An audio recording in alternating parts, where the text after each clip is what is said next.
அரிமா சங்கத்தின் நட்பு சேவை இந்த இரண்டு முன்னுரிமை கொடுத்து மிக சிறப்பாக செய்யப்பட்டு வருகிறது. இங்கே நம்ம கோவையில் பார்த்தீங்கன்னா ஒரு 3 சங்கங்கள் இருக்கு. அதுல அனைவருமே பெண்களுக்கும் கோபி ஆதரவு என்ற ஒரு அரிமா சங்கம் இருக்கிறது. அதனால நீங்கள் ஆண்களாகட்டும் பெண்களாகட்டும் அந்த நட்புகளாகட்டும் சேவை செய்வதற்காகவும் இந்த அரிமா சங்கத்தை நீங்கள் சேர்ந்து என்று கேட்டுக்கொண்டு இந்த நல்ல ஒரு வாய்ப்பை அளித்த அரிமா இந்த சங்கத்தை சார்ந்த சுரேஷ் அவர்களுக்கு ஒரு நன்றியை கூறி விடைபெறுகிறேன். நன்றி.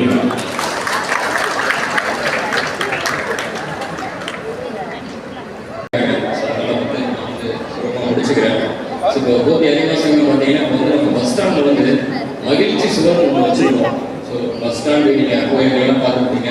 இந்த பஸ் திருப்பூர் பஸ் உள்ள என்ன இடத்துல பார்த்தீங்கன்னா மகிழ்ச்சி சுவர் அப்படின்னு சொல்லியிருக்கு. மஞ்சள் கலர் பெயிண்ட் அடித்து ஜன்னல் வச்ச மாதிரி. ஸோ அது என்ன ஒரு இதுன்னு கேட்டிங்கன்னா உங்கள் வீட்டில் தேவையில்லாத பொருட்கள், அதாவது உங்களுக்கு தேவையில்லாத பொருட்கள் மற்றவங்களுக்கு தேவையோடு நினைக்கிற பொருளை கொண்டு போய் நீங்கள் அங்கே வச்சிங்க அப்படின்னா அது யாருக்கு தேவையோ அது வந்து அவங்க எடுத்து யூஸ் பண்ண முடிய மாதிரி அந்த இடத்துல வந்து நாங்கள் கோபி நகராட்சி சார்பாகவும் எங்கள் கோபி அரிமா சங்கம் சார்பாகவும் அந்த இடத்துல வந்து பண்ணியிருக்கோம். ஸோ அது வந்து நீங்கள் பயன்படுத்தலாம்.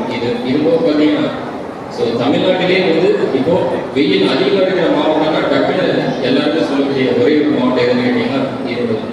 ஸோ அதுக்கு வந்து ஈரோடு நம்ம கோபி நகராட்சி ப்ளஸ் கோபி அரிமா சங்கம் இதெல்லாம் சேர்ந்து மரம் நடுறதுக்கான ஒரு முயற்சி வந்து இந்த வருஷம் ஆரம்பிச்சிருக்கோம். ஸோ உங்கள் ஏரியாவில் மரம் நடக்கூடிய இடம் ஏதாவது இருந்துச்சு அப்படின்னா அது எங்களுக்கு தெரியப்படுத்துறீங்கன்னா அந்த இடத்துல நம்ம வந்து மரம் நட்டு பராமரிச்சு கொடுக்கலான்னு இருக்கோம். ஸோ அது வந்து அந்த இடத்துல உங்களுக்கு கடமைப்பட்டிருக்கோம். ஸோ இது ஒரு பர்டிகுலர் நிகழ்ச்சி எங்களோட கோபி அரிமா சங்கத்தோட சிறப்புகளை வந்து எடுத்து போடுறதுக்கு வந்து எங்களுக்கு வாய்ப்பளித்த ஜீவா சுரேஷ் அவர்களுக்கு இந்த இடத்துல நன்றி தெரிவிச்சுக்கிறேன். நன்றி, வணக்கம். சில பேர் 1907 அந்த பெண் என்ன பண்ணாங்க, புதுக்கோட்டையில அந்த மகாராஜாவுக்கு ஒரு கடிதம் எழுதுறாங்க, நான் பள்ளி படிப்பை படிக்கணும். அந்த நேரத்தில் பள்ளி படிப்பை பெண்கள் படிக்கக்கூடாது. ஆனால் மகாராஜா என்ன சொல்றாங்க, பரவாயில்ல நீ படிமான்னு சொல்லி அந்த பெண்ணுக்கு ஒரு தனி அறையாக ஒரு திரையெல்லாம் கட்டி அந்த பெண்ணை படிச்சாங்க. அதுக்கப்புறம் அந்த பெண் வந்து பார்த்தீங்கன்னா நல்லா படிச்சதுக்கு அப்புறம் சென்னை மெட்ராஸ் யூனிவர்சிட்டி மெடிக்கல் காலேஜில் முதல் பெண்ணாக போய் படிச்சாங்க. முதல் பெண்ணாக படிச்சு இந்தியாவில் போய் இன்னும் சிறப்பாக படிச்சு டாக்டர் ஆனாங்க.